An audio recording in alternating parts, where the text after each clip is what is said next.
Hey guys, how's it going? My name is Adam. Today I'm going to show you how to cancel Microsoft 265 subscription. So first of all, what you need to do, you need to go ahead and basically search for the Microsoft, right? And then log in with your account, basically, right? And then afterwards, after you've logged in, you're going to be able to see your avatar icon at the top, right? And then you're going to be able to click your Microsoft account or my Microsoft account, and then you're going to be able to see if there is any kind of subscriptions on your settings, right? And if you scroll a little bit down, right, to your account, basically you're going to be able to see subscriptions, and you're going to be able to click on the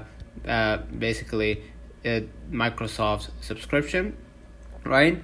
And basically after you've clicked on it, you're gonna be able to see many options, and just click cancel my subscription, and then just continue with a switching plan or just cancel it, right?